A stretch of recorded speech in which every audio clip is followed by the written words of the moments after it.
Maybe I'm crazy, but vegan cheese is just, it's not real cheese. It's not acceptable. Maybe I'm crazy, maybe I'm not.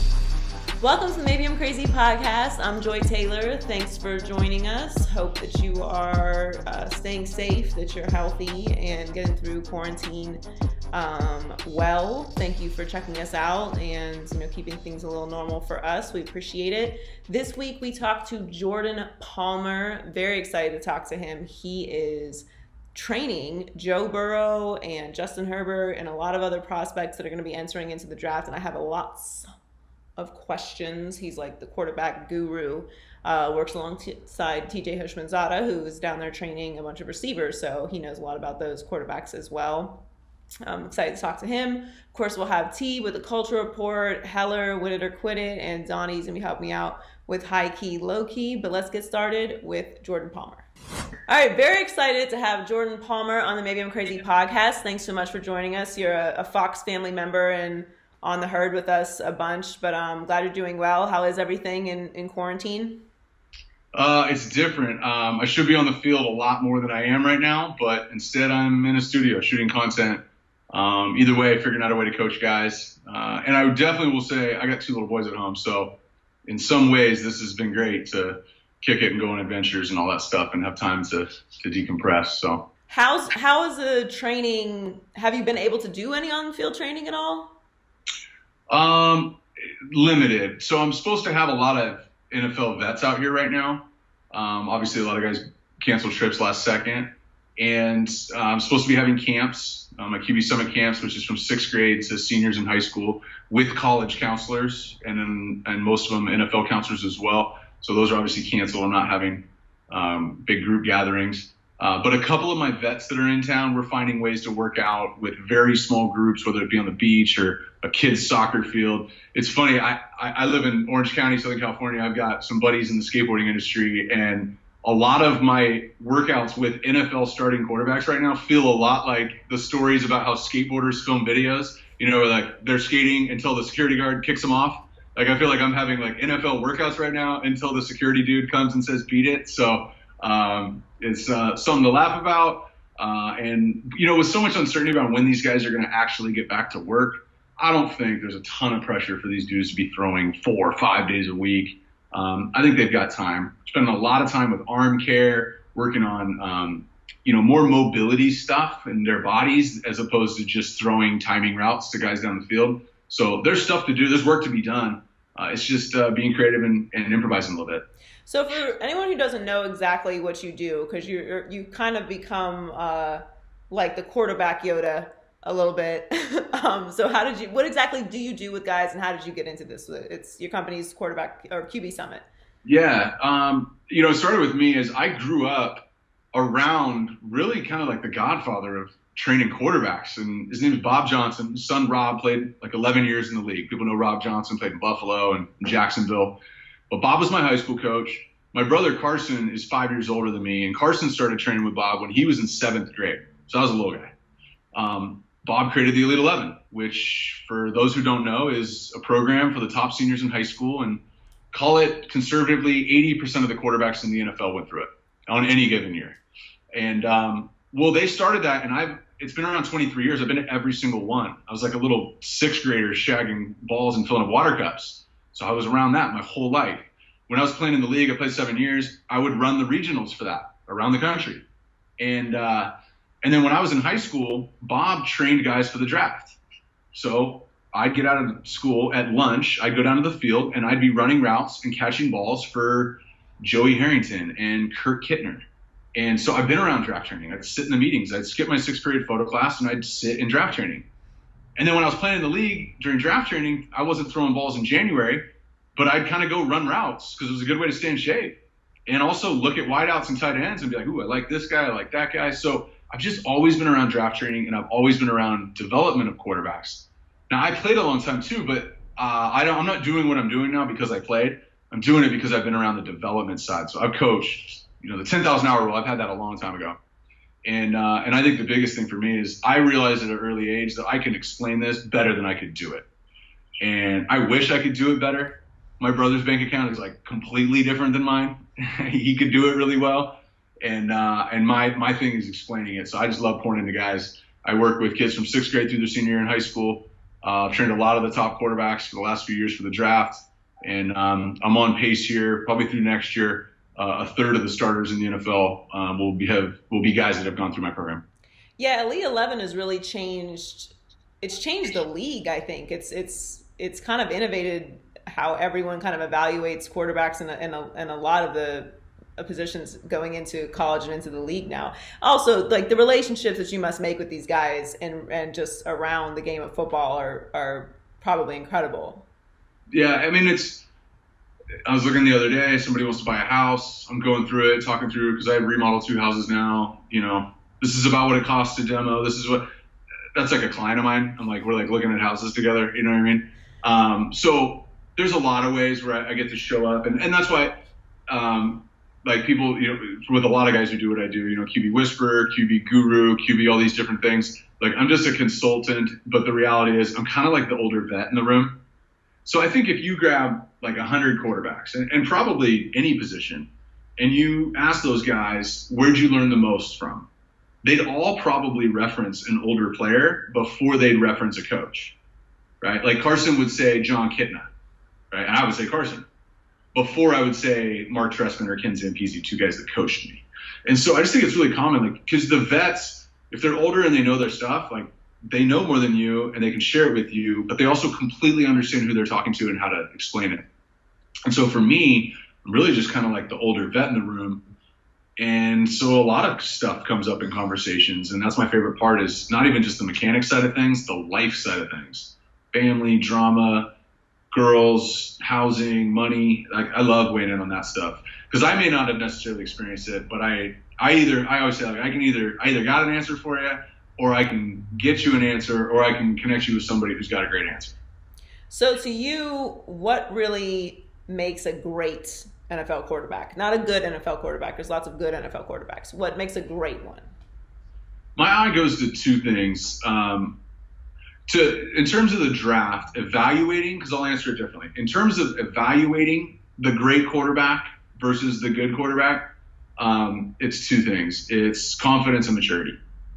Now, confidence does not mean, and it's written behind me because I'm literally shooting content. I'm about to drop a ton of content on QBSummit.com. I'm kind of pivoting my whole business right now to being a subscription-based, rad platform where everyone can learn. And so I'm literally shooting a piece of content on confidence.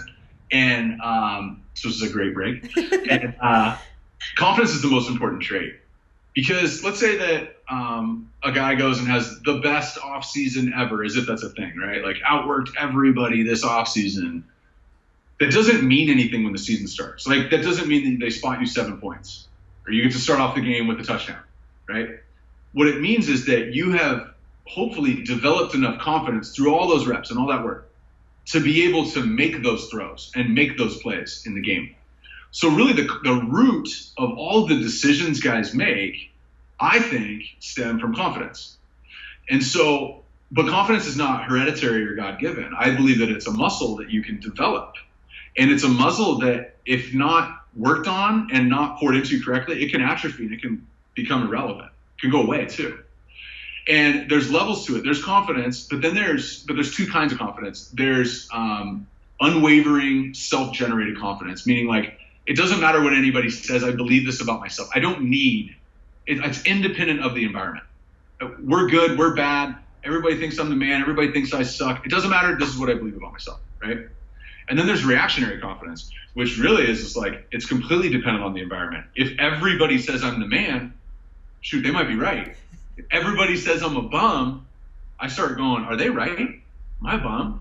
So confidence is the most important trait. And you look at Joe Burrow. I haven't been around one more confident than that. Deshaun is the closest thing. I trained Deshaun Watson for the draft, worked with him for a long time. Like, that's the closest thing. But there's such different personalities, and their confidence comes from such different things that it's hard for me to even compare them. The second thing is maturity. And then maturity is not tucking in your shirt and, being on time and having manners. Maturity is handling new crazy situations as if you've been through them before. So again, Joe Burrow. The craziness of last year, like completely life-changing in really like 3 or 4 months. And the way that he's handled the whole process, I go, look, that's not my opinion. That's a fact. This dude's mature. So how do you, because to me, I subscribe to everything that you say. I don't believe fundamentally that you can be great at anything without a somewhat, I don't want to say godlike level of confidence, but you have to have a certain level of confidence and belief in yourself that you can accomplish something that very few people in the world can accomplish or will ever accomplish. So I don't have a problem with athletes being confident, because that's how you become successful to me. But there's a somewhat of a public opinion that you're supposed to be like extremely humble or have some sort of contrition when you're dealing with like the media or anything else, which I don't personally believe. But I think, we can both agree that's a consensus amongst the public. So what's the difference between confidence and cocky, I guess, or what someone would consider an overconfident or cocky or arrogant athlete? What's the line there? Well, I just think the common denominator, or the thing that separates those things, is insecurity. Now, you've been around a lot of superstar athletes in a lot of different sports, as have I.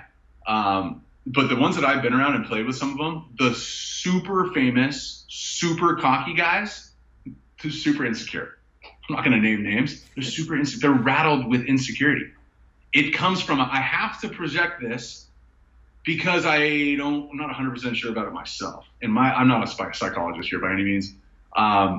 But that's the common denominator that I've seen. I do a lot of stuff in the surf industry. I do a lot of stuff in the skate, different industries, outside of quarterbacking and another life that I have in marketing. And, it's just true across the board. And you get into Hollywood and it's even more glaring. But I think it's rooted in insecurity. And so like the antithesis of the confidence that I'm talking about is insecurity.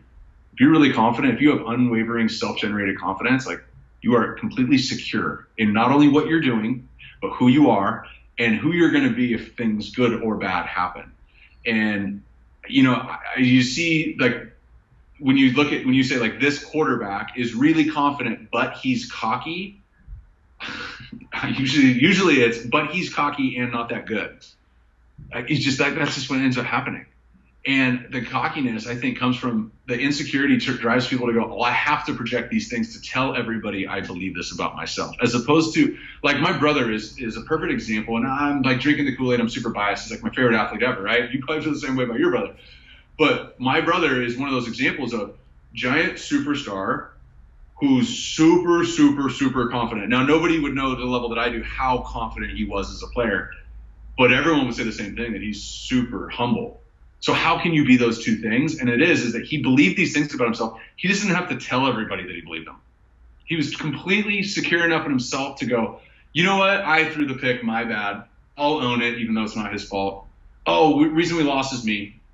Like, those guys can do that. Like, I think Joe Burrow can do that. Sam Darnold can do that. Josh Allen can do that. Patrick Mahomes can do it. A lot of these guys that I've been around a lot, like, they're secure in themselves enough to be able to say, I'll do that. Jared Goff goes, blame this year on me. Sure, do that. Because he's going to reload. He thinks he's going to win the Super Bowl next year. But he's secure enough to go, just blame me. It's fine. Because he doesn't really believe that. So I'm a huge Joe Burrow fan. I absolutely fell in love with Joe Burrow this year. I think he is by far and away the best prospect in this draft. And the gap is not close for multiple reasons. And that's no diss to anybody else who's in the draft. I just think he's just better. But to me, I measure things like how you perform in the biggest moments.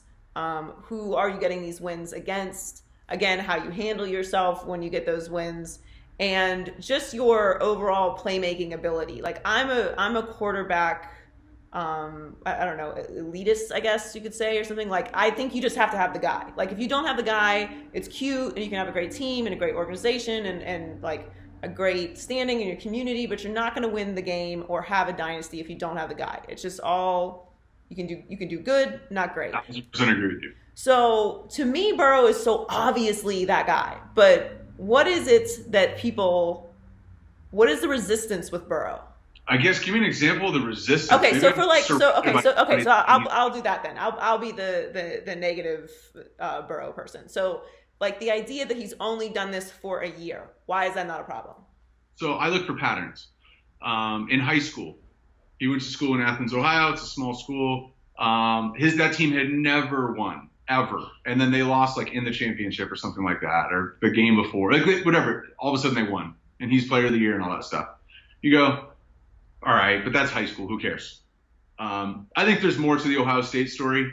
I think a lot of people really wanted Dwayne Haskins to start. That's not coming from him. That's coming from me looking at the entire situation. I believed that when it happened before I ever met Joe Burrow. And that's fine. He was the 15th pick in the draft last year. But it didn't not work for him at Ohio State. Like, he didn't play in a game and fail and they benched him, right?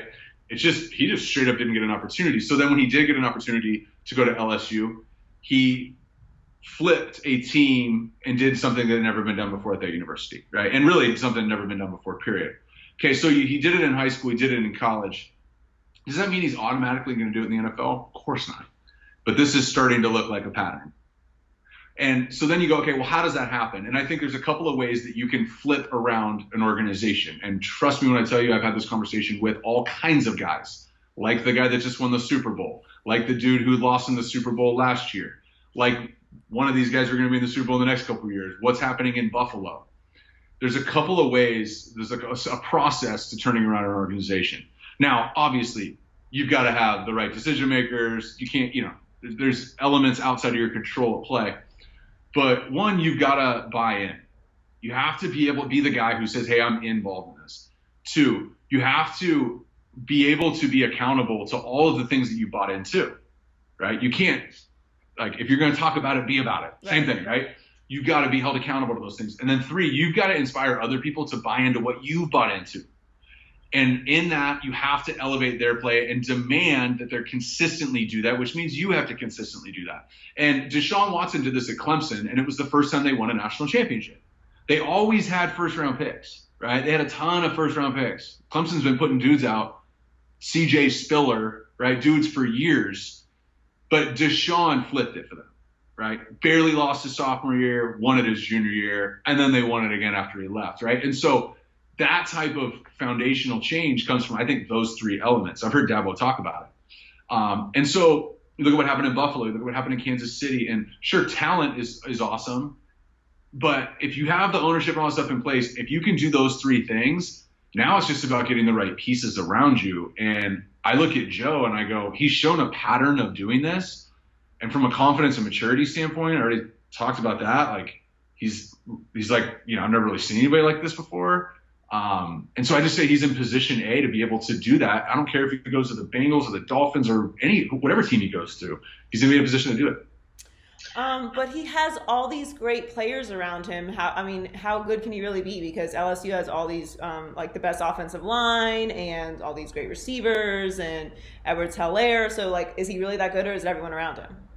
In 2018, LSU led college football in dropped passes. Think about that. In 2019, they did a bunch of stuff that had never been done before, but it was all positive stuff on the other column, right? And so there was a lot of, it's pretty well documented, but the way that Joe worked with his guys, Jamar Chase, Justin Jefferson, these guys are 2- and 3-star guys out of high school. This is not Jerry Jeudy, Ruggs, the other dude, who were 5-star receivers. I'm at the Nike opening every year. The top 150 high school players in the country, and you can walk around there every single year and go, first round, you can call it out, right? And all of those Bama receivers had been going to the draft, been going first round for a while. But LSU, those guys really turned around. Those guys were not the best receivers. They're coming into the draft as some of the best receivers, but that was not the case before they got there. So again, elevating the players around them. Clyde Edwards-Helaire was not a player that anyone was talking about last year. He was not even the starter the year before. He was too short or too whatever. And watch him go become Darren Sproles in the league. But it's elevating the players around you. And then from the offensive line's perspective, I don't think they have any linemen that are ranked really high in the draft. They were ranked really high as an offensive line. But the whole season, Ray ran basically from week 4 on, they were in 5-man protection, meaning they've only got 5 guys blocking, the 5 linemen. So they're getting 5 guys out in a route every time. You got 5 linemen, you got Joe, you got 5 other dudes. So that means every single time they're getting 5 guys out in the route, which puts pressure on the defense. But with only 5 guys to block, there's a lot of different looks that the defense can bring that could be problematic for LSU unless your quarterback can see it like an NFL guy, dial it up, slide this, borrow that guy, kick that guy over, get it out quick. So they just had all the answers. And I look at that and I go, that is completely transferable to the NFL. That's what makes Drew Brees and Tom Brady great. It's not that they run around, hurdle dudes, and whip it 60 yards across the field. No. They decipher information quickly and they get the ball out on time with accuracy. But he's not that big and he doesn't have the strongest arm. I think he's big enough. I think he's more athletic than everybody thinks. And I think that he's got an above average arm in terms of the top guys in the NFL. The arm strength thing is just, it's just the most over scrutinized element. I think if we list the top 10 quarterbacks all time, and then we could somehow put a list together of arm strength all time, it would average out. They'd just be right in the middle of the pack. Now, it's easy to say right now because Mahomes is the best in the league and Aaron has been the best in the league, and those guys have absolute howitzers. But Tom Brady doesn't, Drew Brees doesn't, Phillip Rivers doesn't, Eli and Peyton certainly didn't. There's just all these all-time greats. Romo was like a slightly above average. There's just a bunch of dudes who, they're above average, they look good, but it's about throwing the ball with anticipation, timing, and accuracy.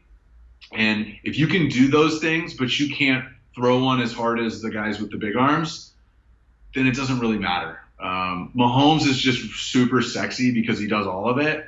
But I don't know that that's the new norm.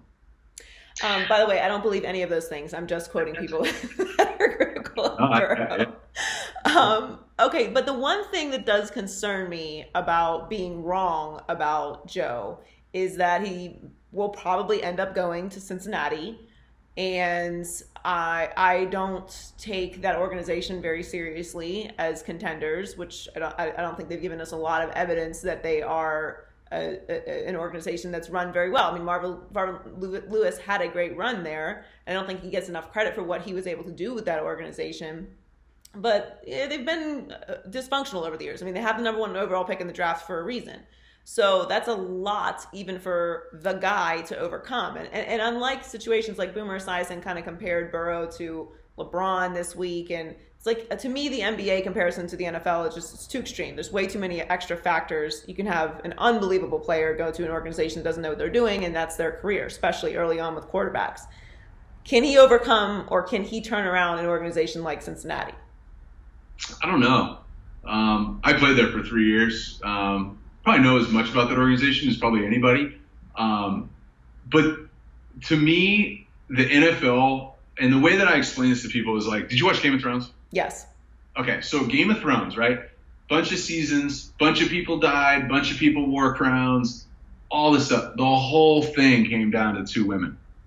Came down to 2 people. Right. It was Cersei and it was Daenerys. Like, when it was all said and done, there's a bunch of amazing characters on there, but what really mattered was those 2 characters, right? And I think the way that the NFL works is there's a handful of ownership groups. And it's the ones who've won most of the Super Bowls recently. It's Bob Kraft, it's Pittsburgh, it's the Giants, right? It's these classic ownership groups, and they kind of are always going to get an at-bat. Or it's going to come down to, one of those teams. I throw Seattle in there of late, right? Right. And so, in my opinion, you're either in that group or you're not in that group. And there's certainly people knocking on the door, right, that are almost there ready for their first one. I would say Kansas City, right? They just won it for the first time in 50 years. So 12 months ago, I would have said they're knocking on the door. They're about to get one in the next few. They got one, so now they're in that group. So the Bengals have not won one. So they've been to one a long time ago. So they're not in that group. So the way I look at it is, how do you get in that group? And you made the comment earlier. This whole thing comes down to, do you have a dude or not?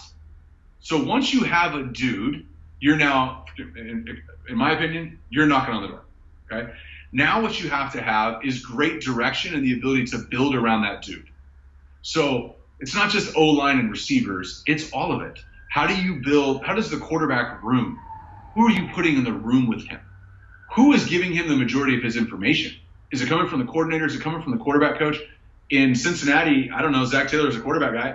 Maybe it's the head coach, right? Who is blocking for him? Who's the O-line coach? What's he doing around that guy?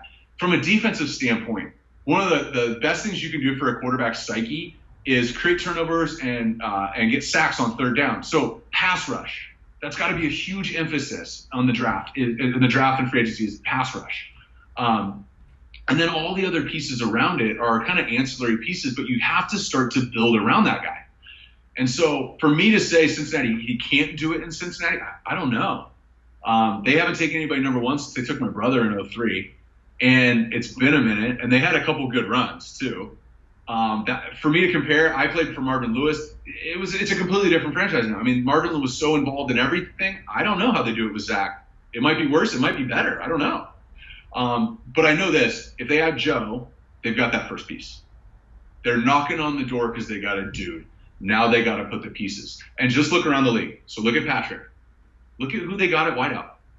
Look at what they've spent at O-line and tight end. And then what do they do address in the draft? They get Tyron Matthew as a safety in the back end who's a difference maker, and then pass rush, right? Look at Baltimore. Those are the perfect tight ends and receivers to play with Lamar. Guys who came from spread offenses with fast quarterbacks who moved down the field. Guys, two of the, Hollywood Brown, Mark Andrews from Oklahoma, who played with Kyler and Baker, right? So you just look at these pieces and it all makes sense to build around the dude. So Baltimore, knocking. Kansas City, been knocking, won last year, right? So Cincinnati, can they turn that around? I think that if they take Joe, they can absolutely build around him. Buffalo, another one, knocking. They got the dude, they're adding the pieces, they're knocking. I'm holding out hope that the Dolphins give them like 5 first-round picks or something and move up and get him. I just think it'd be a better situation for him.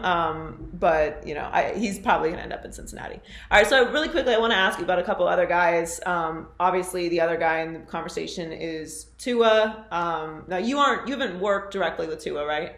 I have, yeah. I didn't train him for the draft, but yeah, I've known him since freshman year in high school is when I met him. Oh, wow, okay. As a freshman. So I like Tua, but I don't love him for a couple of different reasons. One, I mean, maybe it's it's the wrong mentality and I need to get rid of it, but he did play at Alabama, which is like held against Joe that he played with these great players, but it's not held against Tua that he played with probably better players or more highly ranked players, at least when they went into Alabama.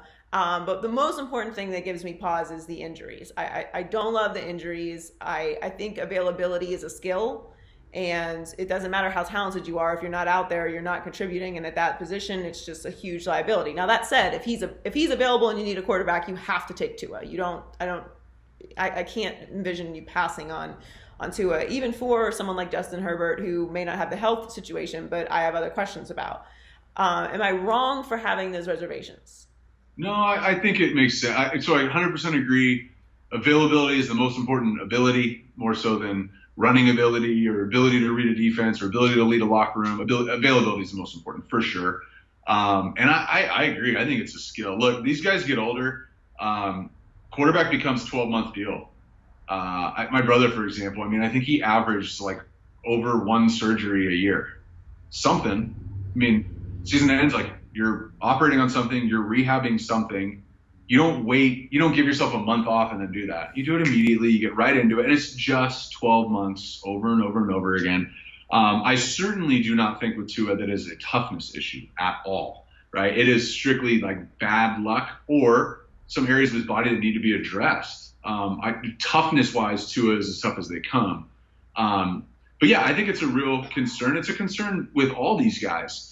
Albert Breer had an interesting stat that I saw, and he named 7 first-round pick quarterbacks who had a major injury in college and had the exact same major injury in the NFL. It was an interesting stat. It was Sam Bradford, it was RG3, Deshaun Watson, Carson Wentz.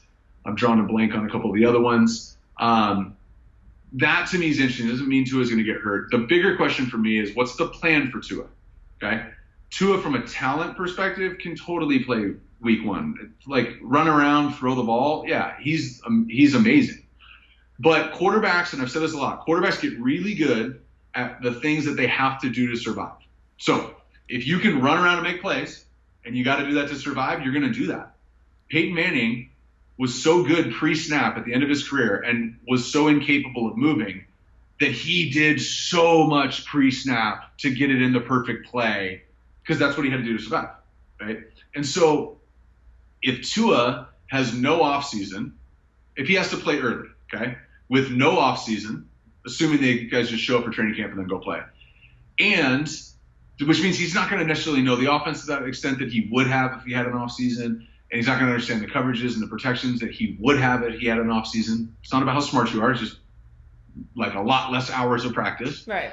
That's the case, and he goes in there, and he gets drafted high, which means he's on probably a lesser team. And if he has to play early, he's going to run around. He's not necessarily going to see it as quickly. Deshaun did this his rookie year too. He's going to run around more. He's going to try and make more plays because he's capable. He's really, really good at that stuff. And if that happens, you open yourself up to injuries more often. And so I just look at it and I go, well, shoot, what's the plan for Tua? Because here's the other side. If a team like New England, if a team like New Orleans, if one of these teams who has a really established veteran starter, I think the Chargers, look, I love Tyrod Taylor. I think the dude in a good situation can play, right? I don't know that I use that high of a pick when I got Tyrod on the road. I want to put him on the field and see if he can play first. But even a place like that, if you can for sure put Tua on the bench for a year and give him that whole year of sitting and watching and learning, and I think all these guys would be great sitting every year. But with Tua, if that's the plan, then I go, all right, that's a full 2 years of rehab to really strengthen that thing, really slow the game down, and let the athleticism just be something that he uses on an as-needed basis as opposed to on a only way to get a first down basis. Then I think you can take Tua really high and that he can be your guy. Yeah, I totally agree. I think I almost said San Diego. I think the Chargers are the best situation for him. I like Tyrod a lot too. I think Tyrod could be your starter for 2 or 3 years, actually. He's not a guy you're going to build the entire franchise around for the next 10, 15 years. Tua would be that guy, but I would love the idea of Tua sitting behind someone like Tyrod, learning from him, a professional, a great player at that, who's probably just not had the opportunity to just go do that and have his team. I think that's the perfect situation for him. I think if he goes to Miami, he's going to be under a little more pressure because, Miami's been starving for that guy where the Chargers haven't. They've had Phillip Rivers for the last 17 years. Miami hasn't. And Fitzpatrick is Fitzpatrick, but he's been playing for like 300 years. Like it's Ryan Fitzpatrick. Like, love the guy, but like you're not building your franchise around him. It's going to be more pressure for Tua to get in right away. I think it's crucial where Tua ends up going for sure. Yeah. So then any player that we've talked about in the first round who is legit, like in the last couple of years. Yeah. I think for quarterbacks, especially like where you go matters. Yeah. What's that? I think for quarterbacks, it's so important, like your first 2 to 3 years of development, who you're learning from, like you said, what the system is, whether you're pressured to be out there right away. Are you having turnover at coordinator or head coach? Like, even Baker Mayfield, like I like Baker a lot. I loved his accuracy most of all coming out of college. There's some personality things there that I'd probably tweak, but I feel bad for him. Like, how can you get ahead every year? You've got a new coach. Halfway through the year, you've got a new coach and a new coordinator. Like, that's so much change. Anyone in any business would lose their mind. Totally. Bortles had 4 coordinators in 4 years. Alex Smith, I think, had like 6 in his first 7 years. In San Fran, yeah, it's crazy. And so that's why it's like, it's not the offensive coordinator's fault. Those guys, that just means they got fired. It's the owner. It's the ownership group. What are you doing around this guy? And I think 2 things. If you find a quarterback and he can be your guy, 1, you cannot take him too high. There's no such thing. Right. And 2, he cannot sit for too long. There's no such thing. If you have a guy, if Tua can be your guy, and he is like, if you're the Chargers and he can be your franchise quarterback, if you can just replace him with what you just had, which is every year you have a chance to win a Super Bowl with Phillip Rivers. He's going to play at a high enough level, right? If you can replace him with that, then sitting him for 1 year or 2 years, if you're going to get that, look at Aaron. You can't sit him long enough and you can't take him high enough. 1 is not too high. So many people think, well, I got to, if you're going to take somebody at 4, he has to play this year. Like, really? That just means that the GM doesn't have 3 or 4 years on his contract. That just means that there's not enough job security. Because why? If he's going to be your guy who's going to check that box for you and you don't have to draft a quarterback for a long time, first comment you made, if you have a guy, you have a chance. You can't take him too high. You can't sit long enough. Well, I think for everyone except for like the number 1 or number 2 overall pick, I subscribe to that. Like Baker being the number 1 overall pick, because that's kind of what Hugh Jackson tried to do in Cleveland. He had Tyrod and he wanted to start Tyrod. He did start Tyrod and had Baker, and the idea was that he was going to sit. And obviously we know what happened there, and it all fell apart after that. But I think if you're the number 1 overall pick, just for political purposes, the fans, like the hype, it's almost impossible for you to not come in right away and be starting. For guys like Tua or Justin Herbert or Jacob Eason or Jordan Love, like that's obviously a different conversation. I think if you go number 1 overall, like Joe Burrow, like he's got to start day 1, regardless of everything that's happening. Media marketing, agree, but it just depends on who are you drafting and what is your plan. Burrow can play right away. There's no case of injuries. His style is different. He's the number 1 overall pick also. Yeah, he is. But if he went 3rd overall, I'd say he can play 2. If Tua didn't get hurt, and let's say Tua was going to go number 1, and I'd still say it's the same plan. He ran 3 different systems at Alabama. Here's the big difference too. And when you mentioned it, you kind of blew past it when you said that for some reason it's a knock that he played at Alabama. Yeah. Here's because I agree, and here's what I would say is the reason for that. When you're in the NFL, I played on teams that went to the playoffs, and I've been on like 2 and 14 teams, And one of the things is every single Sunday, even when I played in Jacksonville and we were terrible, I played on a really bad Tennessee Titans team one year. Like every week we thought we were going to win. Like we got a bunch of dogs in the room. Like we're not sitting here going, oh, we got the Patriots, we're going to get killed. No. In the NFL, every week, hey, this is what we're going to do. We got a chance we're going to beat these guys, right? That's not the case in college football. I played at UTEP. When we played Texas Tech, when we played Arizona State, these bigger schools, I had a bunch of guys on my team who would have gone there had they got an offer from there. So before the game started, like, we're playing a better team, we're going to win. Like, when Norfolk State plays Clemson, it doesn't matter about the weather, about who's playing, about what the game plan is. Norfolk State is not going to beat Clemson. Right. It's just not going to happen. Nobody on Norfolk State thinks they're going to win, and nobody on Clemson thinks they're going to lose. So when you're Bama, there's only one, maybe 0, 1, or 2 times a year when every single person on your sideline isn't absolutely convinced that you are going to thunder punch this other team. Fair? Fair. So I look at the games that Tua started. I would say there's probably only one game in his career where it was 50-50 at best in terms of either way. This game could go either way, man. These dudes are probably just as good as us. And they got the brakes beaten off of them by Clemson in that national championship game. The difference is, how do you play when you're going into a game and you go, these other guys are way better than us? I don't know. If you haven't done that since – so he was on an amazing team in high school. And when you play at Bama, everybody on your team – think about it. It's not like I think I can, the little engine that could. It is a fundamental belief that, like, it doesn't even matter if we start off down. We're gonna crush these dudes. That's not how the NFL works. Right. Yeah, everyone thinks they can win, but you don't definitively know that. And so that confidence has to come from the quarterback. And if the first time you've ever had to generate that confidence for somebody else is in the league, that's a hard thing to do. It's doable, but that's a hard thing to do. Yeah, that's true. It's a completely different world when it comes to that. But I always say that. That's why I always think that the idea of tanking is nonsense. Like, players don't tank.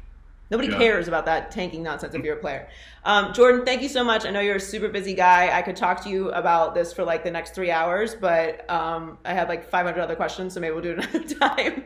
Yeah, it's super fun. I'm such a fan of you and Colin as well. And so this is a great conversation. I love it. Let's do it again. Thank you. I really appreciate it. Stay safe, and excited to see what you do with QBSummit.com. Make sure you check that out. And can anyone follow you anywhere else, or you want to? Yeah, the easiest way to follow me is on Instagram right now. Just my name, Jordan Palmer. Twitter, I don't do a good enough job on there, but yeah, I'm in the process as we go through this coronavirus of moving everything to QBSummit.com. So kids and players and actually parents too. I'm creating an amazing resource for players to learn more about the position and be able to essentially, through videos that I shoot with NFL guys, college guys, coaches, every resource I have available to me, This is going to be a one-stop shop for quarterbacks actually all over the world to be able to advance their game. And then the parents, too, for them to learn from the best dads, learn from the best moms. It's going to be an incredible ecosystem we're looking to launch by the end of May. Awesome. Well, congratulations on your continued success. Stay safe, and I'll talk to you again soon. Thank you. Okay, thanks. With it. With it. Quit it. What? With it. We about to turn up in this bitch. All right, hella. What's going on? Ella. Hey. I'm starting to lose it a little bit. That's okay. It's quarantine day. Lose it. Yeah. I have the sleepies today. The quarantine sleepies. Caught the sleeves. Well, let's win it or quit it, and then maybe you'll wakey uppy. Wakey uppy. What's going on in Win It or Quit It? Recently, the face of the Bengals franchise from the '84 draft to eternity equated Bengals drafting Joe Burrow, hypothetically, of course, to the Cavs drafting one LeBron King James. In doing so, Esiason essentially compared himself to Larry Nance Sr., which is a whole other thing to try to dissect. But Joe Burrow will not bring LeBron-level greatness to the Natty. Win it or quit it. Yeah, I'm gonna have to quit it. But I will say, I don't know. So here's how I look at it, right? Like, everyone talks about LeBron being a hometown guy and like staying in Cleveland and going back to Cleveland and all that stuff. And it's a great story. It's a wonderful story. I've never cared about that story, but I'm also the kind of person that's moved around a lot in my life. You know, I was born and raised in Pittsburgh. I love Pittsburgh. 4-1-2 for life. And then I lived in Daytona. I lived in Miami. I lived in California. Like, I've been in a bunch of different places for a young person.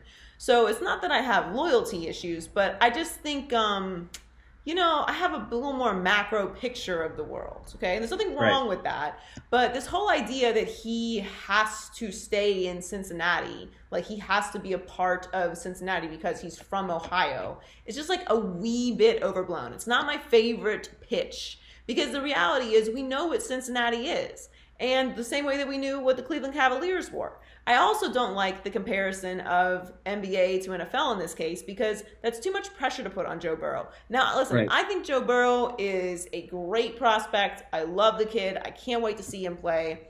I'm sad that I'm probably going to have to watch him play in Cincinnati. And he's going to be running for his life because he's playing in the AFC North. And I don't trust anything that Cincinnati does. And that's no diss to Cincinnati. It's just like, show me the evidence that I should trust anything that you do. It doesn't exist. Big Cats are making a comeback, is what I'll say. It's tough to argue with that. Bengal Tigers, Bengals, Big Cats making a comeback. Sorry, continue. It is comeback season for Big Cats. I'm with you there. But I can't trust the Cincinnati Bengals. And LeBron coming to the Cavaliers, one player like LeBron can change, obviously, the course of history of an entire league, but also for that area. But the issue is, and somehow everyone seems to forget this. So I feel a bit like a Debbie Downer reminding everyone that LeBron didn't accomplish anything in his first stint in Cleveland. There were no championships. There was no success. If you call getting to the dance a success, then good for you. I can kind of see how your high school went. Like, you have to actually accomplish something. All right. Okay. You like that one? Yeah. So he had to leave to go to Miami, play under Pat Riley, Spoelstra, with Dwayne Wade and Chris Bosh, go to 4 straight finals, win 2 championships before he could even think about coming back to Cleveland and doing something that actually can be measured as success. So if we're comparing Joe Burrow's future in the NFL to what LeBron accomplished in Cleveland, then please factor in that he's going to have to get the hell out of Cincinnati in order to be successul, if we're just going to compare the two scenarios. Because LeBron didn't do anything that anyone talks about in his first stint in Cleveland. Right. All we talked about was getting him out of Cleveland so that he could have a fighting chance of actually having a legacy in the NBA that was worthy of LeBron James. So to put all this on Joe Burrow, to compare him to Tom Brady, to compare him to Montana, to compare him to LeBron James, I think he can carry all of that because he's a confident kid. It's just the unfortunate fact that he's probably going to end up in Cincinnati. Now, if the Dolphins pull off an all-time move and trade up to get him and Cincinnati gives it up, then I'm all in.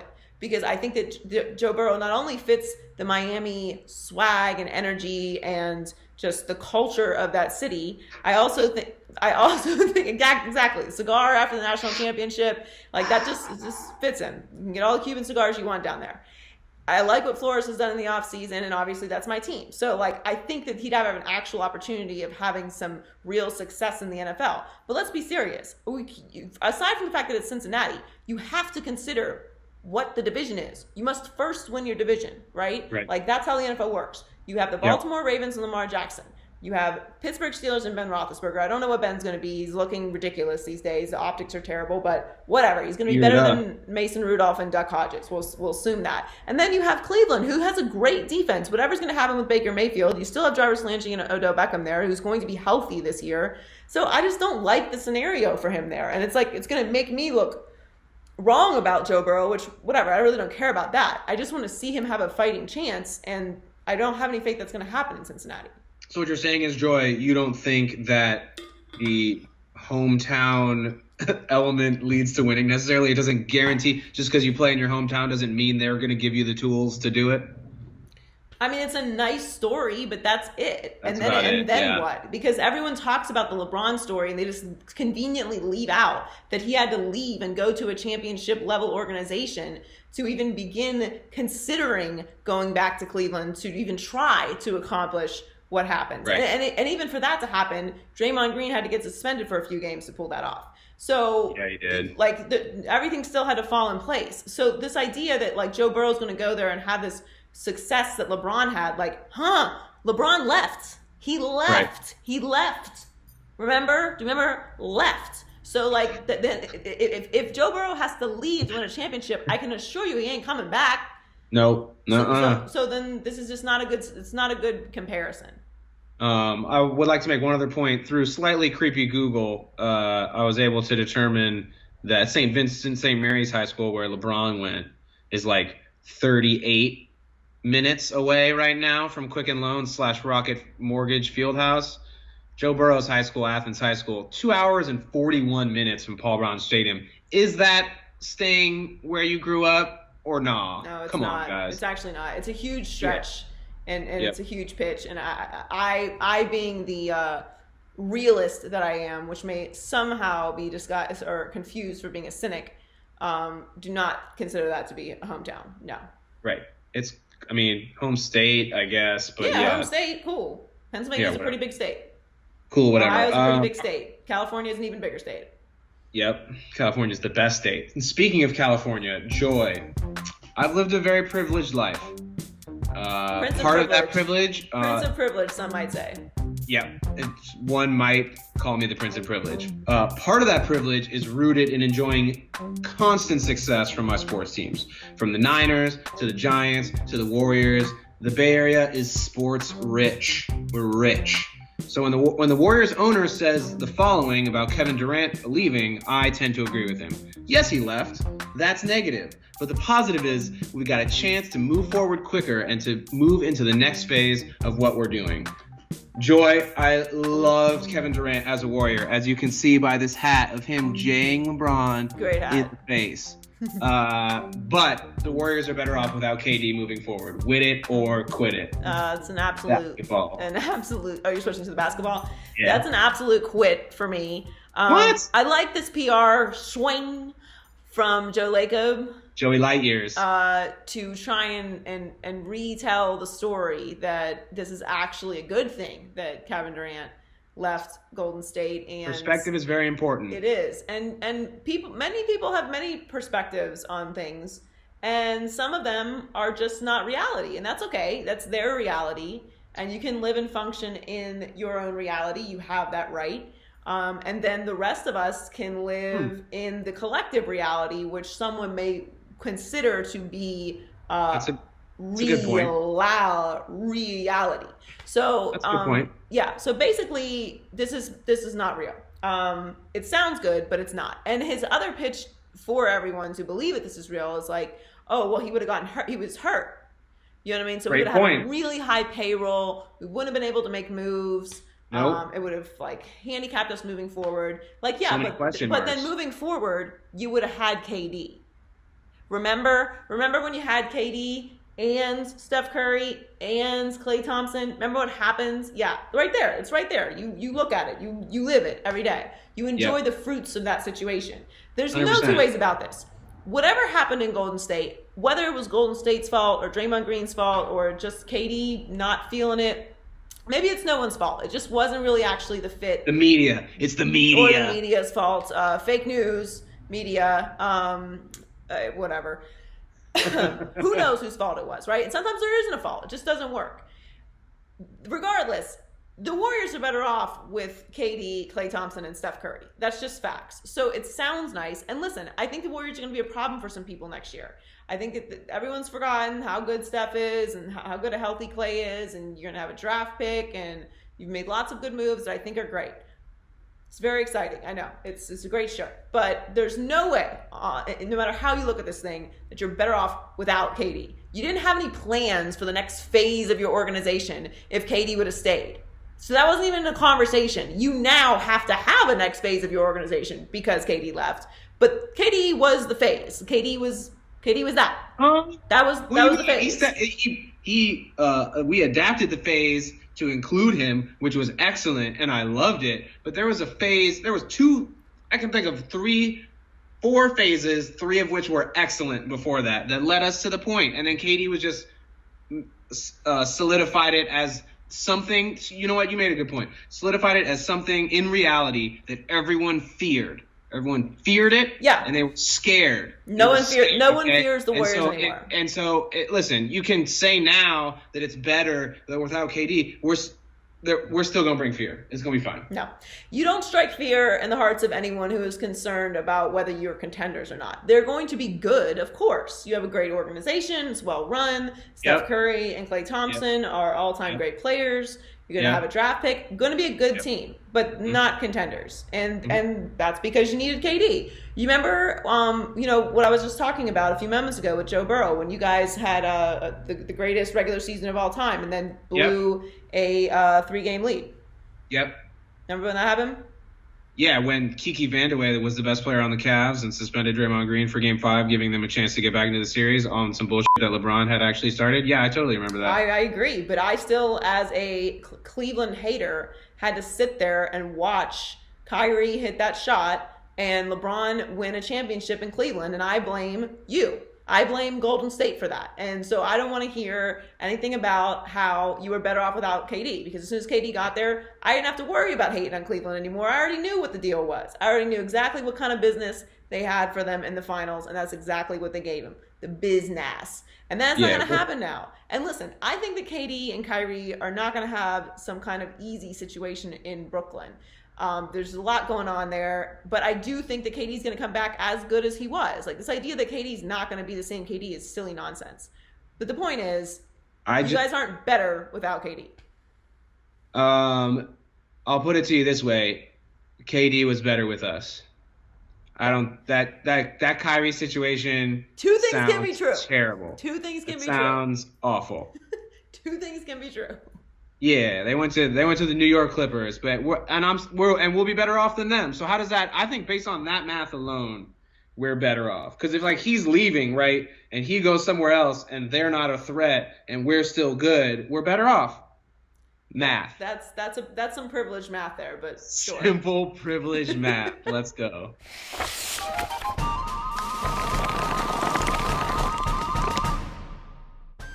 Today in sports history, in 1968, April 14th, 1968 was the first NBA game at Madison Square Garden. The Knicks beat the San Diego Clippers. Who would have known April 14th, 2020, we would still be having conversations about how dysfunctional the Knicks are and how we just wish they could get it together so that New York could have their Knickerbockers in the contention conversation.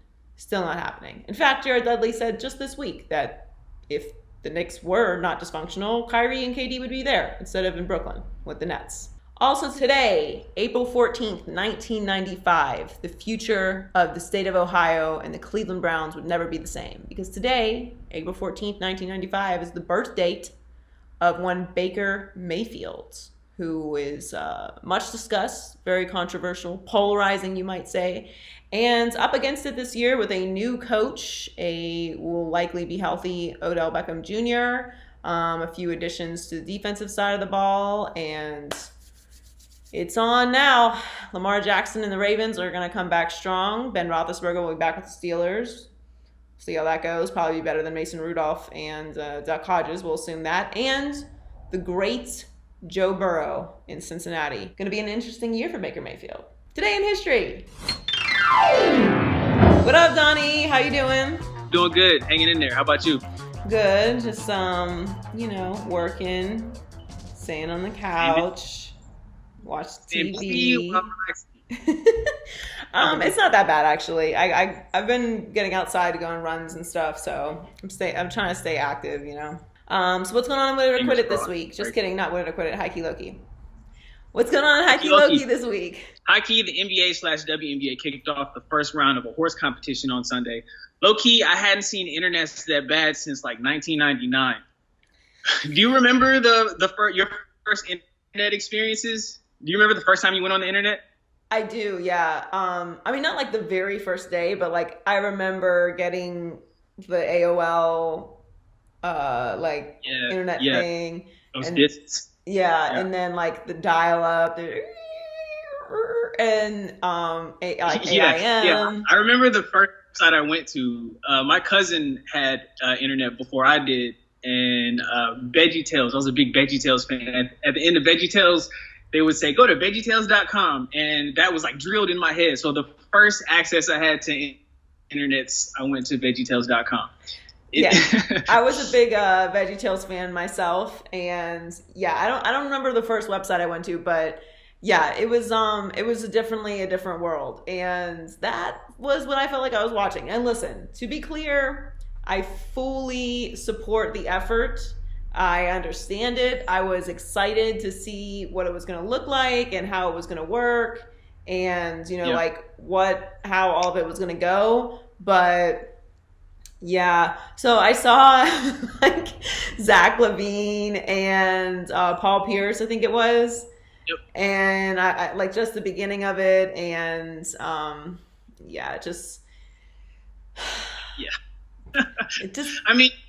horse isn't fun to watch anyway. It's more fun to play than to watch. I think it's one of those games that you have to be participating. It's not fun to be watching horse. And the NBA tried it before. It was in the All-Star game. Right. Yeah. There's just not enough action. I do think something like knockout could be more fun, but then you can't have two people next to each other. So this whole defeats the purpose of the game. But yeah, horse isn't fun to watch other people play. So it really felt like, you know what it felt like? It felt like vegan cheese, right? Like a replacement it's just not necessary. It's really not going to work. Cheese is cheese for a reason, and there's a way it's supposed to taste, and vegan cheese is just not it. Like I've tried vegan cheese. I have friends that are vegan and vegetarian. I appreciate it. I get it. You know what I'm saying? But like, it's just, there's just certain things that are not cheese, and horse is not cheese. Horse is not really sports. It's just an activity, and it didn't work, but I fully appreciate the effort. No knock on it. I tried to get into it and I just couldn't do it. Yeah, I'm hoping for a dunk competition. Maybe something like that would be a little bit better, of course. Or is that like outside of the realms of possibility? Too athletic, I don't know. I just feel like the delay, like the lack of reaction, it just didn't work. Like it was really something that just did not play on television. There was not enough going on for it to really be compelling. But again, like I appreciate the effort. It's no diss. It didn't work for me. We need real sports.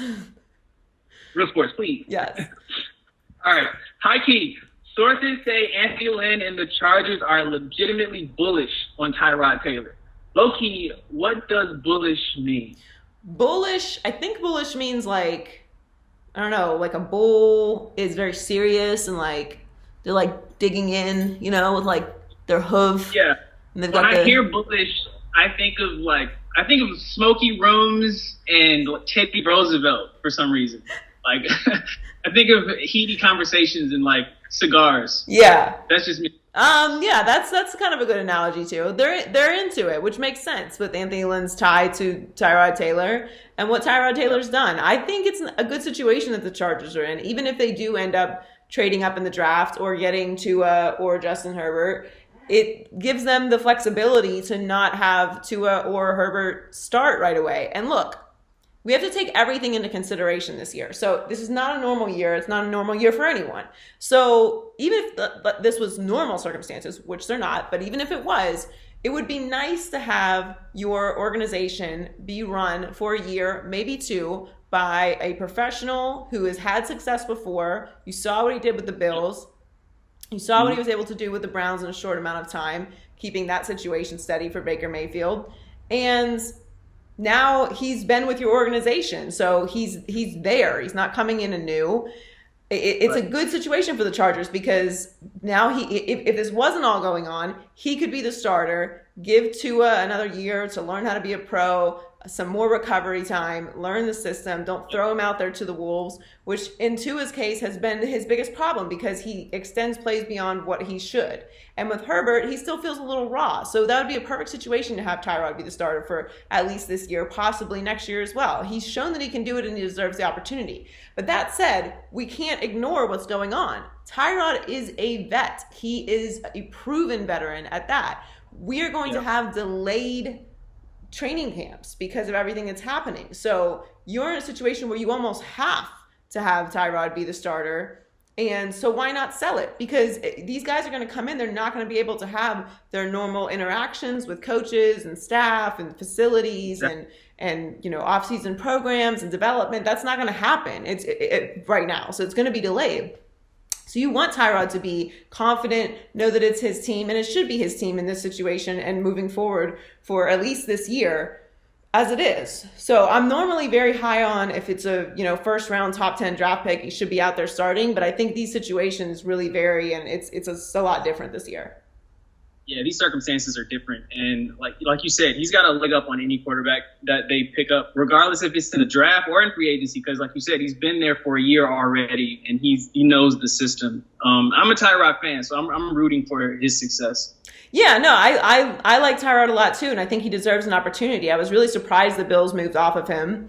Josh Allen hasn't really done much more than Tyrod did there. I mean, he's younger and they feel like he has more upside. We'll see. I think this is a big year for them to prove that.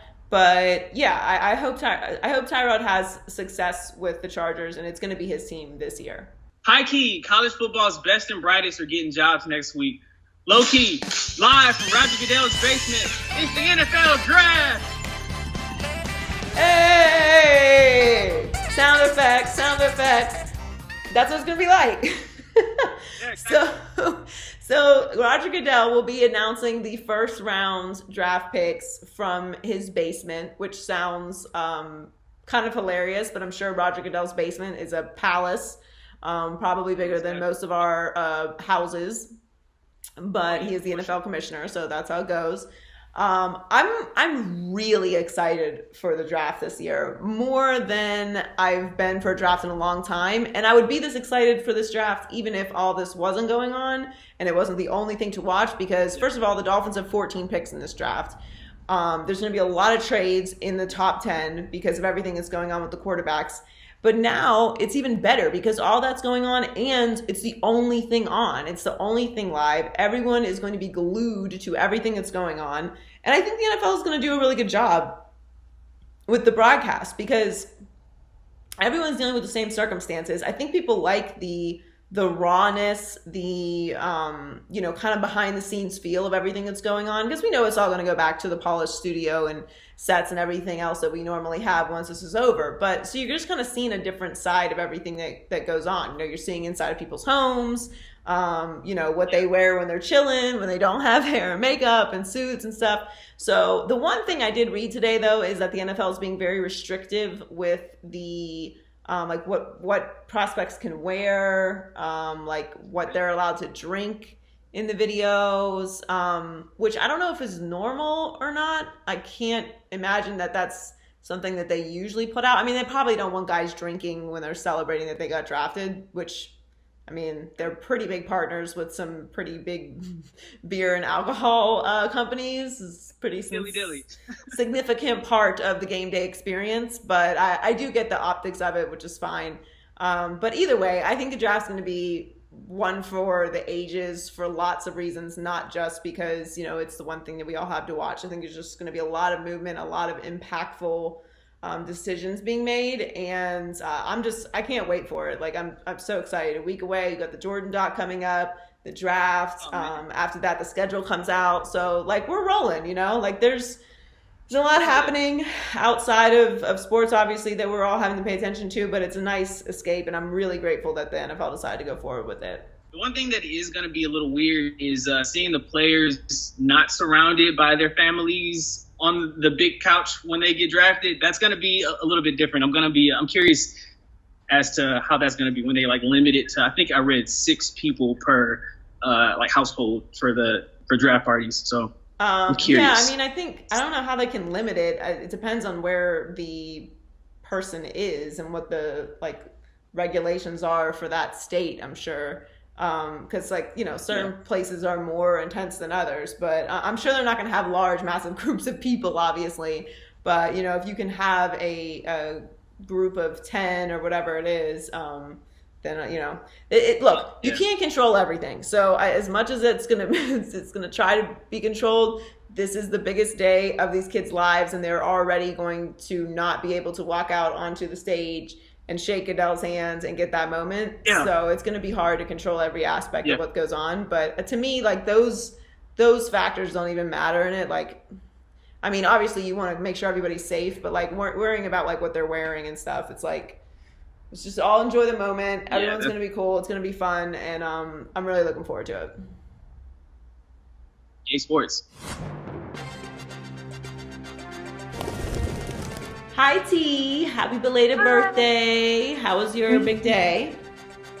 It was good. It was a great day. I mean, I got up and just got to work. And then towards like the end of the day, my friends surprised me with balloons, cupcakes, and we had 3 virtual Zoom happy hours. So I was definitely tipsy by like 7.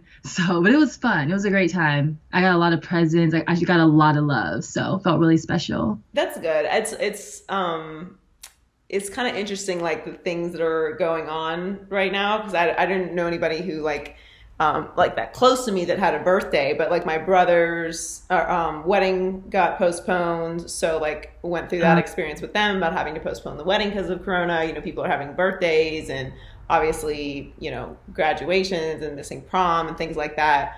So I'm glad you had a good day despite the situation. But when it's all over, we can go celebrate properly. Celebrate. Absolutely. I'm down. So what's going on in the culture report this week? Spot from Insecure. Yes, one exactly. of those spots Issa recommends. Exactly. So what's going on in the culture report this week? Okay, so on April 18th, there's going to be an historic multi-hour digital and broadcast event that will take place in hopes of bringing the world together.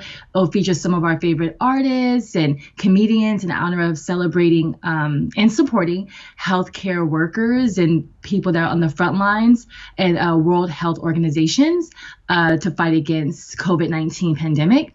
So again, it's Saturday, April 18th from 8 to 10 p.m. Eastern time. So on ABC, CBS, NBC, and then you can also stream it. It's going to be on YouTube, Instagram, and everything. And then it's hosted by Jimmy Kimmel, Jimmy Fallon, and Stephen Colbert. That's amazing. So who are some of the performers that are going to be doing it? So Lady Gaga is going to be there. John Legend, Lizzo, Stevie Wonder. I also saw that Sabrina and Idris Elba is going to be there. So it's going to be a lot of people. Well, by be there, they're going to be on. They will all be together. Yeah. Be on, not be there, but yeah, be on. Well, so. Idris had COVID-19. He had Corona. Yeah, and Sabrina had it too. Yeah. Yeah. Well, that's fun. Yeah. And he's a DJ. Yeah. So maybe he'll be doing a little set or something. Yeah. I didn't even know he was a DJ until I saw some movie on Netflix that showed him as a DJ, and I'm like, oh, I just thought he was an actor. Yeah, what is that? What's that movie called? It's like Peter or Noah or something. I don't know. I know which one you're talking about. No idea. I know what you're talking about. Yeah, well, that's exciting. So that's this Saturday. That's something that'll be cool to watch live. What else is going on? Next, we're going to talk movies. So I haven't seen Ford versus Ferrari, but I know you have. And I definitely watched the trailer and it looked really good. What are your thoughts about that movie?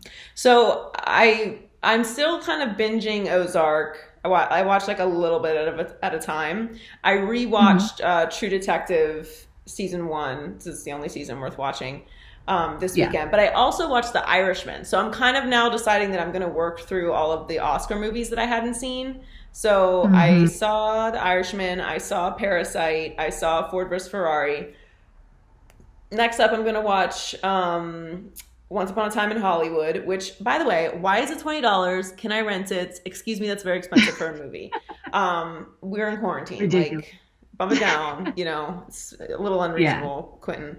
Anyway, so I'm going to watch that one. But Ford vs. Ferrari was really good. I cried at the end. I didn't know what to expect because I'm like, it's a racing movie. Obviously great actors, Christian Bale, Matt Damon, and a lot of other great actors in that movie as well. Yeah. But I didn't know what to expect, but I really enjoyed it, actually. It was really interesting, and I really want to go to this race isn't in this movie, but ever since I saw you ever see Focus with Will Smith and Margot Robbie? I haven't seen it. What? Oh my God, what a good movie. You have to watch that. It's an easy watch. Okay, Focus. I'll check that out. Yes, along with Ford vs. Ferrari. It's like a sexy movie. It's fun. It's a good movie, but it's like, I don't know. But just watch it. But anyway, ever since I saw that movie, I'm like, I want to go to Monte Carlo and see the race. Like, I'm not a huge racing fan, but it looks like such a glamorous champagne-y event and all international. So I want to go. Yeah. But this movie has a little touch of that kind of scene. So it's really good though, and it has a great ending. And it's a true story. You say you cried at the end? Yeah, I cried. Oh gosh. I mean, in all fairness, I had a few glasses of wine by the time we got to the end, so I was like, this is a little sadder than I expected, but it's a true story. So I recommend it. So I'm working through all the Oscar movies now. Got it. Well, you mentioned True Detective, and I've never seen it, but I did watch the trailer, and it looked really good. It gave me dark crime story, and I also heard that it's one of the best series out, or one of the best series ever made, rather. So you've never seen True Detective? I've never seen it. No, I'm gonna start it tonight. Yeah. So True Detective season 1. You only have to watch season 1. Season 2 it's a colossal waste of time, and I tried to get through season 3 because I love Mahershala Ali, but it didn't pick up in time for me to get all the way through it. Although season 3 is better than season 2. From what I've seen. Got it. But season 1 is very dark. If you haven't seen it, it's definitely worth a watch, but you have to be mentally prepared to watch something very dark during this time. Because it's one of those shows like Black Mirror or Handmaid's Tale, where you watch it and the material is so heavy, you're like,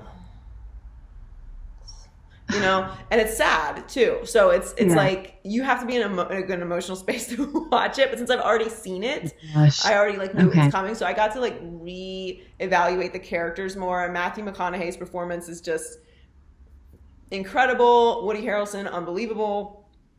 It's such a great show. In my opinion, season 1, True Detective, is one of the best seasons and shows in television history. So I highly recommend it. I enjoyed watching it again because I loved it so much. But yeah, it's great. You should definitely watch it if you're in the headspace. I'm gonna check it out. So does that mean that Matthew McConaughey and Woody Harrelson are not on season 2 and 3? No. So it's kind of like American Horror Story, where it's American Horror Story, but every season there's a new cast.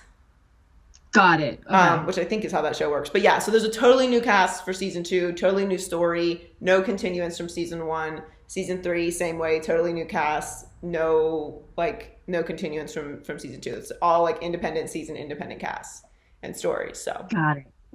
Well, I'm excited to start it. I will watch it tonight and I'll let you know what I think. So my only note is it's definitely something to really pay attention to. So it's not like one of those like casual watch through shows. You can kind of get the gist of what's going on. And it's a lot of setup until the 4th episode, and then the 4th episode goes like crazy. It's so good. I'm excited. Yeah. Oh goodness. I'm probably gonna get through it. By the way, I'm probably gonna get through it by tonight because remember I told you I binge. Yeah, I'm a you have a binger. binge problem. So, What did you watch? 2-3 seasons of Queen of the South in a week? I did. Thank God I can't find season 4. Thank God for that because it'd be over. It's amazing. All right. Anything else? Yeah. So we all know the Insecure premiered on Sunday, season 4, and we're really excited about it because we love Insecure. It's super relatable. And I'm not gonna lie, Joy, the best part of that episode was when Issa said, "Where your exes at? Let me run up on them like you run up on mine." Like that was by far the best part of the episode. What did you think about it? Oh my God. Okay. Well, so I think I'm good on Lawrence's character. Yeah. As a whole, being so like such a big role in Issa's life. Like they haven't been together for a while now. Like there's been significant relationships in between their relationship. So like this idea that this girl that Issa's working with, like it would be such a problem that she's dating Lawrence and they're working together professionally, even if they are like becoming cool, is kind of dramatic. Yeah. Like no new friends, you know what I mean? Like even if she was starting to get cool and like she was vibing with this girl that she's working on the block party project with, yeah, it shouldn't be that deep that like if she was hanging out with Lawrence that it would be that awkward. Like why is he still mad her that much? I thought we're done with that. Like you left him, we're good. We've moved on. I do think it's shady that her friends, that Amanda Seales, Tiffany didn't tell her. Yeah. But that's kind of Tiffany's mode though. So it wasn't surprising that she just didn't mention it. But I think that's like more of I want to see if that develops into anything rather than like what happens with that girl and Lawrence, which no one should care. And for that girl to be that dramatic about it, like, oh my God, it's a lot to process. Like, are you and Issa roommates or something? Like you're working on a project together. It's really not that deep. Yeah, it seemed very dramatic. Even at the block party when they were, talking over each other, it was just weird. I'm thinking in my head, am I the only one that feels like I would not ruin an amazing business partnership with someone over a guy, especially an ex? Not over a man, honey. No, like not over an ex-man at that. No, we got stuff to do. No, it just felt like really dramatic. I am very interested in the Molly Issa relationship storyline though. Like I want to see what happens with that. And for that matter, can Molly just get it together with the men? Because girl, she need to get it together with men and herself because she was annoying. She's just so, I feel like everybody has a Molly in their lives. Like she makes everything about her and it blows my mind. But she's just like a good friend though. Like she's always there for Issa, but it's like he said he's going on other dates. Like, why would you assume he's not going on other dates? Did y'all have a conversation about not going on other dates? This is a normal conversation to have. Yep. Why is that weird? I don't know. I just can't wait. I can't wait for the next episode.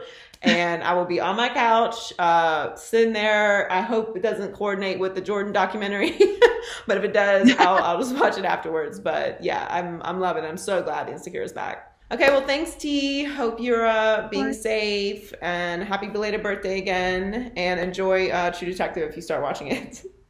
I will. Thank you so much. Have a great week. You too. Thanks for joining us this week on the Maybe I'm Crazy podcast. Make sure you go to YouTube and subscribe, and you can listen to the podcast on any podcast platform that you like: Apple Podcasts, Spotify, SoundCloud, iHeartMedia app. Check us out on social media at Maybe I'm Crazy Pod on Instagram, Facebook, Twitter.